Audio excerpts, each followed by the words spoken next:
P ദിവ്യയെ അട്ടിയോടിക്കുകയാണൊടുക്കം CPM.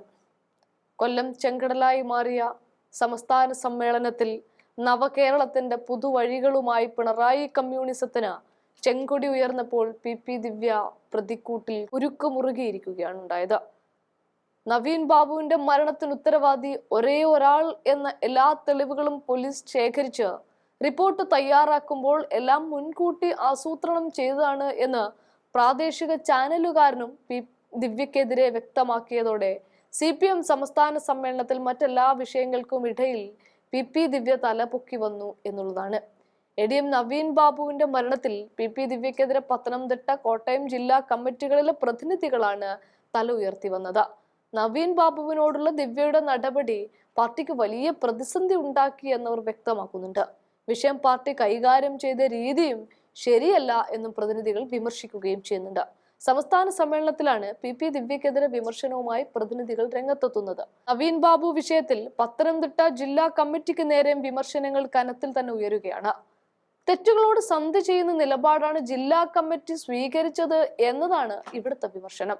Naveen Babu ജീവൻ എടുക്കുന്നതിന് കാരണം ദിവ്യയുടെ പ്രസംഗമാണ് എന്നും പ്രത്യേക അന്വേഷണ സംഘം കണ്ടെത്തിയിരുന്നു. പി ദിവ്യ മാത്രമാണ് കേസിലെ ഏക പ്രതി. നവീൻ ബാബുവിന്റെ മരണം ആത്മഹത്യ തന്നെയാണ് എന്ന് കുറ്റപത്രത്തിൽ പറയുന്നതോടൊപ്പം തന്നെ അതിനൊരു പ്രേരണ എന്ന് പറയുന്നത് പി ദിവ്യ മാത്രമാണ്. യാത്രയപ്പ് യോഗത്തിലെ ദിവ്യയുടെ പ്രസംഗം തെളിവായിട്ടും കുറ്റപത്രം പറയുന്നുണ്ട്. ദിവ്യക്ക് പുറമെ മറ്റൊരാളെയും പ്രതി ചേർക്കാനുള്ള യാതൊരു തെളിവും ഇല്ലതാനും. ഇത്രയും കാര്യങ്ങൾ മുൻനിർത്തിക്കൊണ്ട് സംസ്ഥാന സമ്മേളനത്തിൽ CPM പാർട്ടിയുടെ മുഖച്ഛായക്ക് മങ്ങലേറ്റിരിക്കുന്നു എന്ന് തന്നെ തുറന്ന് സമ്മതിക്കേണ്ടി വരികയാണ് നേതാക്കൾക്ക്.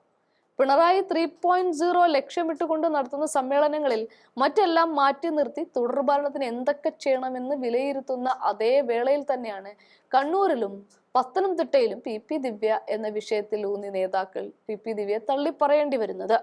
ഉണ്ടായിരുന്ന സ്ഥാനമാനങ്ങളൊക്കെ നഷ്ടപ്പെട്ടു പോയെങ്കിലും പി ദിവ്യ CPMന്റെ അകത്ത് തന്നെ എന്ന മട്ടില്ലായിരുന്നു ജയിലിൽ നിന്ന് പുറത്തു വരുന്ന നേതാവിനുള്ള സ്വീകരണമൊക്കെ ഒരുക്കൽ. എന്നാൽ ഓരോ ദിവസം മുന്നോട്ട് നീങ്ങും തോറും പി ദിവ്യ നിരപരാധി എന്ന് പാർട്ടിക്കോ ദിവ്യക്കോ തെളിയിക്കാൻ പറ്റാതെ പോവുകയാണ്. ഒരു വശത്ത് ആശമാർ, മറുവശത്ത് നവീൻ ബാബുവിന്റെ ഭാര്യ, അതിനൊക്കെ ഇടയിൽ പി ദിവ്യ. ഇവിടെ ആരെ സംരക്ഷിക്കണം? പാർട്ടിക്കകത്തുള്ള ദിവ്യയെ വേണോ, അത് ദിവ്യയുടെ കാരണം കൊണ്ട് ഇല്ലാതായ ഒരു മനുഷ്യന്റെ കുടുംബത്തെ വേണോ, അതോടൊപ്പം തന്നെ സമരമിരിക്കുന്ന ആശമാരെ വേണോ എന്നൊക്കെ പല ചോദ്യങ്ങള് ഇതേ സമ്മേളനത്തിൽ ഉയരുന്നുണ്ട്. ഇനി ആശമാർക്ക് വേണ്ടത് നൽകണമെന്നാണ് പാർട്ടി സമ്മേളനത്തിൽ ഒരു കൂട്ടർ പറയുന്നത്. അതിന് കൃത്യമായ ഒരു ഉദാഹരണം അവർ ചൂണ്ടിക്കാണിക്കുന്നുണ്ട്. PSC ജീവനക്കാർക്ക് സ്വർണ്ണക്കരണ്ടിയിൽ കൊടുക്കുമ്പോൾ അത്തരത്തിലൊരു പദപ്രയോഗമാണ് ഉപയോഗിച്ചത്. എന്തുകൊണ്ട് ആശമാർക്ക് അവരുടെ അന്നന്നത്തെ അന്നത്തിന് വേണ്ടി കൊടുത്തുകൂടാ എന്നാണ് നേതാക്കൾ പരസ്പരം ഇവിടെ ചോദിക്കുന്നത്. ഇത്തരത്തിൽ കൊല്ലം സമ്മേളനത്തിന്റെ മാറ്റു കൂടുമ്പോൾ തന്നെ പ്രശ്നങ്ങൾ ഓരോന്നോരോന്ന് തലപൊക്കി തുടങ്ങുമ്പോൾ ഈ മാറ്റു കുറയുന്നു എന്നും പറയാം.